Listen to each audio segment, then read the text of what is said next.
નમસ્કાર. ક્યારે વિચાર્યું છે કે સફળતાની અસલી ચાવી શું હોઈ શકે? શું એ પૈસા છે? કે પછી પ્રતિભા? કે પછી સખત મહેનત? જુઓ, આ બધી વસ્તુઓ જરૂરી તો છે જ, પણ એક એવી શક્તિ છે જે આ બધાનો પાયો છે, અને એ છે દૃઢ મનોબળ. તો ચલો, આજે આપણે આપણી અંદર જ છુપાયેલી આ અદ્ભુત શક્તિને ઓળખીએ અને તેને ઉજાગર કરીએ. એક સવાલ જે સદીઓથી પૂછાઈ રહ્યો છે: શું આપણું મન ખરેખર આપણા શરીર પર રાજ કરે છે? શું આપણી ઈચ્છાશક્તિ, આપણું મનોબળ એટલું તાકાતવર હોઈ શકે કે એ આપણી શારીરિક મર્યાદાઓને પણ ઓળંગી જાય? આ સવાલનો જવાબ કદાચ આપણી સફળતા અને સારા સ્વાસ્થ્ય બંનેનું રહસ્ય ખોલી શકે છે. તો ચાલો, સૌથી પહેલાં આપણે સિક્કાની બીજી બાજુ જોઈએ. જુઓ, મજબૂત મનની શક્તિ વિશે વાત કરતા પહેલાં એ જાણવું ખૂબ જ જરૂરી છે કે નબળું મન કેટલું વિનાશક હોઈ શકે છે. કારણ કે જ્યારે મનોબળ જ તૂટી જાય છે ને, ત્યારે ગમે તેવું મજબૂત શરીર પણ સાવ લાચાર બની જાય છે. આ એક ઊંડું સત્ય છે. આપણી શક્તિનો અસલી સ્ત્રોત એ આપણા સ્નાયુઓમાં નથી, એ આપણા મનમાં છે. જે ક્ષણે મન હાર માની લે છે, બસ એ જ ક્ષણથી નિરાશાનું એવું વાવાઝોડું શરૂ થાય છે જે આપણી આસપાસનું બધું જ ઉજાડી નાખે છે. અને હા, નીચું મનોબળ ક્યારેય એકલું નથી આવતું. એ પોતાની સાથે ચિંતા, આશંકા, સંદેહ અને ભય જેવા ઝેરી સાથીઓની આખી ફોજ લઈને આવે છે. આ એક એવું ધીમું ઝેર છે જે વ્યક્તિને અંદરથી કોરી ખાય છે અને ધીમે ધીમે તેની જીવવાની ઈચ્છાને જ ખતમ કરી નાખે છે. અહીં એક ખૂબ જ મહત્વપૂર્ણ તફાવત સમજવા જેવો છે. જો એ વાત સાચી છે કે જ્યારે શરીર બીમાર પડે તો આપણું મનોબળ થોડું ઘટી શકે છે. આ આંશિક રીતે સાચું છે. પણ 100% સાચી વાત એ છે કે જ્યારે મનોબળ ઘટે છે ત્યારે શરીર બીમારીના ખાડામાં ધકેલાય જ છે.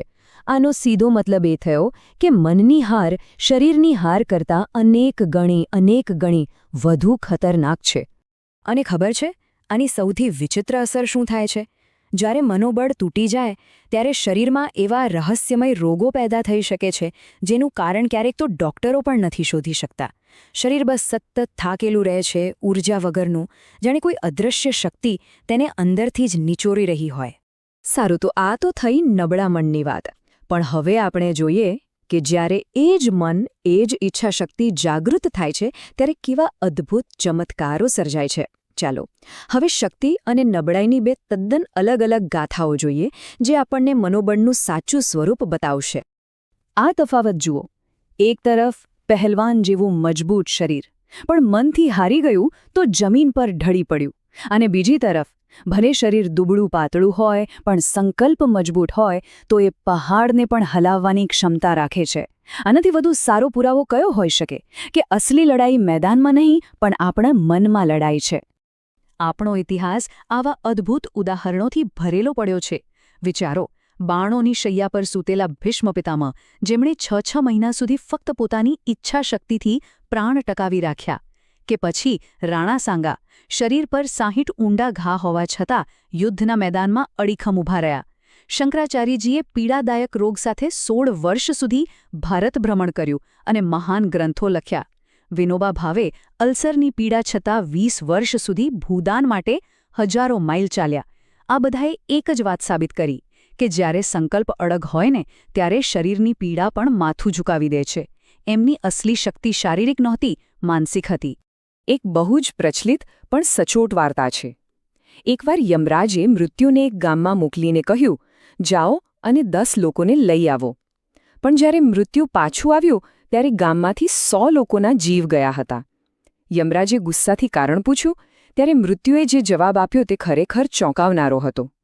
તેણે કહ્યું, મેં તો ફક્ત 10ને જ માર્યા, બાકીના 90 તો એ તો મારા આવવાના ડરથી જ મરી ગયા. આ બતાવે છે કે ભય બીમારી કરતાં પણ કેટલો મોટો હથિયારો છે. અને આવું ફક્ત માણસો સાથે નથી થતું. પ્રકૃતિમાં પણ આ જ નિયમ લાગુ પડે છે.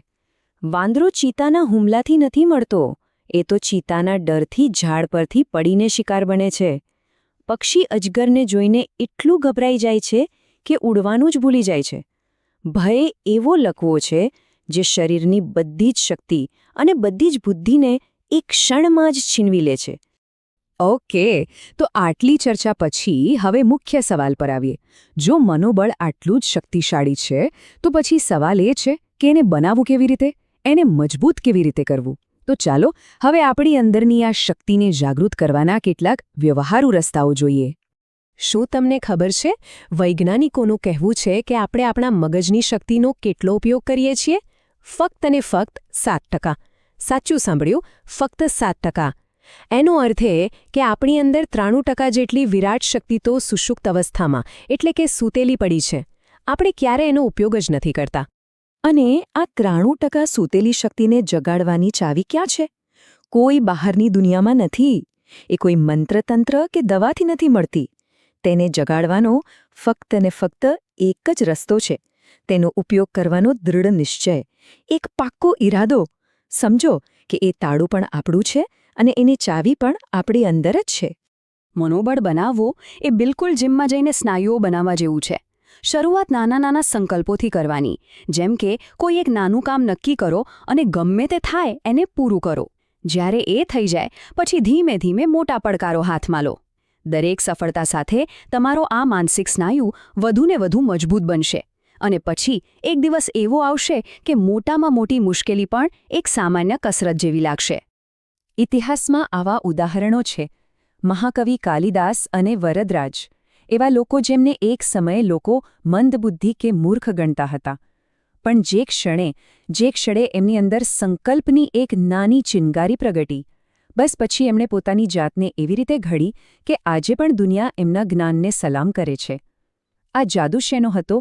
આ જાદુ મનોબળનો હતો. આ નાનકડા ટીટોડી પક્ષીની વાર્તા તો સાંભળી જશે.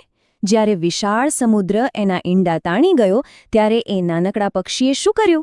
એણે પોતાની નાની અમથી ચાંચથી આખા સમુદ્રને ખાલી કરવાનો સંકલ્પ કરી લીધો. ભલે આ સાંભળવામાં મૂર્ખતા લાગે, પણ એ મૂર્ખતા નહોતી, એ હતો અડગ નિશ્ચય. અને એના એ જ નિશ્ચયે દેવોને પણ એની મદદે આવવા મજબૂર કરી દીધા. આ જ બતાવે છે કે દૃઢ સંકલ્પની સામે અશક્ય જેવો શબ્દ પણ નાનો પડી જાય છે. પણ અહીં એક સવાલ થાય. શું દરેક પ્રકારનું મનોબળ સારું હોય છે? એક ચોર કે કોઈ ગુનેગાર, એમનામાં પણ તો હિંમત હોય છે ને? તો ચાલો હવે આપણે મનોબળના એક વધુ ઊંડા પાસાને સમજીએ. સાચી શક્તિ અને ખોટા દંભ વચ્ચેનો ફરક શું છે? કારણ કે યાદ રાખજો, સાચું મનોબળ હંમેશા સારા ચરિત્રમાંથી જ જન્મે છે. સાચા ટકાઉ મનોબળનો પાયો આ 3 મજબૂત સ્તંભો પર ટકેલો છે. પહેલું, ઉત્કૃષ્ટ વિચાર, એટલે કે આપણા વિચારો સારા અને ઊંચા હોવા જોઈએ. બીજું, આદર્શ ચરિત્ર. અને ત્રીજું, સારો વ્યવહાર. જ્યારે આ 3 વસ્તુઓ ભેગી થાય છે ને, ત્યારે જ એવું મનોબળ પેદા થાય છે જે રચનાત્મક હોય છે, વિનાશક નહીં. તો પછી જે ગુનેગારો હિંમત બતાવે છે એને શું કહેવાય? એના માટે એક શબ્દ છે, ઉન્માદ. ઉન્માદ એટલે એક પ્રકારનું ગાંડપણ, એક જનૂન. એ સાચું મનોબળ નથી. એ તો પેટ્રોલની આગ જેવું છે, જે એક ક્ષણમાં ભડકો કરીને બધું બાળી નાખે. જ્યારે સાચું મનોબળ દીવાની શાંત જ્યોત જેવું છે, જે સ્થિર રહીને સતત પ્રકાશ ફેલાવે છે. ખોટા કામો માટે જે હિંમત વપરાય છે ને, એ રેતીની દિવાલ જેવી હોય છે. દૂરથી કદાચ બહુ મજબૂત લાગે, પણ પડકારનો એક જ થપ્પાકો વાગે ને એટલે ધડામ દઈને પડી જાય છે. એ કાગળની હોડી જેવી છે, જે તોફાની સમુદ્રમાં ટકી જ ન શકે. સાચી પ્રગતિ માટે આવા પોલા મનોબળનો કોઈ જ અર્થ નથી. અને આ સૌથી મહત્વની વાત છે. જે ઈચ્છાશક્તિને, જે સંકલ્પને આપણી અંદરના અંતરાત્માના આશીર્વાદ મળેલા હોય ને, ફક્ત એ જ ટકાઉ બને છે. જ્યારે આપણો સંકલ્પ આપણા આદર્શો અને આપણા સારા ચરિત્ર સાથે જોડાયેલો હોય, ત્યારે જ જાણે આખા બ્રહ્માંડની શક્તિ આપણી મદદે આવે છે અને આપણને મહાન કાર્યો કરવાની પ્રેરણા મળે છે. સારું, તો જ્યારે આવું શુદ્ધ અને મજબૂત મનોબળ કેળવાય છે, ત્યારે જીવનમાં એના કેવા મીઠા ફળ મળે છે. ચાલો હવે આપણે આ સફરના અંતિમ અને સૌથી પ્રેરણાદાયક પડાવ પર પહોંચીએ અને જોઈએ કે આ એક શક્તિ કેવી રીતે આખા જીવનને બદલી શકે છે. એના પરિણામો એકદમ સ્પષ્ટ અને નક્કર હોય છે. સૌથી પહેલાં તો સ્વાસ્થ્ય સુધરે છે. શરીરની રોગો સામે લડવાની શક્તિ અનેક ગણી વધી જાય છે. માનસિક રીતે ભય અને ચિંતા જેવા દુશ્મનો તો નજીક પણ નથી આવતા. અને પછી વ્યવહારિક જીવનમાં સફળતા હોય, સંપત્તિ હોય કે સન્માન હોય, બધું આપોઆપ ખેંચાઈને આવે છે. આવા દ્રઢ મનોબળવાળા વ્યક્તિ માટે આપણા શાસ્ત્રોમાં 3 બહુ સુંદર શબ્દો વાપર્યા છે: ઓજસ્વી, તેજસ્વી અને યશસ્વી. ઓજસ્વી એટલે કે જેના ચહેરા પર એક અલગ જ દૈવીય આભા, એક નૂર હોય. તેજસ્વી એટલે જેની બુદ્ધિ અને પ્રભાવથી લોકો પ્રભાવિત થાય. અને યશસ્વી એટલે જેની કીર્તિ અને જેનો યશ ચારે દિશામાં ફેલાય. જેનું મનોબળ મજબૂત હોય ને, એના માટે મુશ્કેલીઓ કોઈ સજા નથી હોતી. એના માટે તો એ એક રમત બની જાય છે. એમના માટે પડકારો કોઈ અવરોધ નથી, પણ પોતાની શક્તિને ચકાસવાની એક મજાની તક છે. જેમ પતંગ તોફાની પવનમાં જ સૌથી ઊંચે ઉડે છે, બસ એ જ રીતે આવા લોકો વિપરીત પરિસ્થિતિઓમાં જ વધુ નિખરે છે. આ શક્તિથી વ્યક્તિ સૌથી પહેલાં તો પોતાની આળસ અને ખરાબ ટેવો જેવી નબળાઈઓ પર વિજય મેળવે છે. અને પછી એ દુનિયા જીતે છે. એના દુશ્મનો પણ મિત્ર બની જાય છે. એને માંગ્યા વગર મદદ મળે છે. જે કામ બીજાઓ માટે અશક્ય હોય એ એના માટે શક્ય બની જાય છે. ટૂંકમાં એ પોતાના ભાગ્યનો શિલ્પી પોતે જ બને છે. અને આ પુસ્તકનો જે સાર છે એ આ એક જ વાક્યમાં સમાઈ જાય છે: જે વ્યક્તિ આ પ્રયાસમાં સફળ થાય છે તે અન્ય કોઈ પણ કાર્યમાં નિષ્ફળ જશે નહીં. કેમ? કારણ કે જેણે પોતાના મનને જીતી લીધું એના માટે પછી દુનિયામાં કંઈ પણ જીતવું બાકી રહેતું નથી.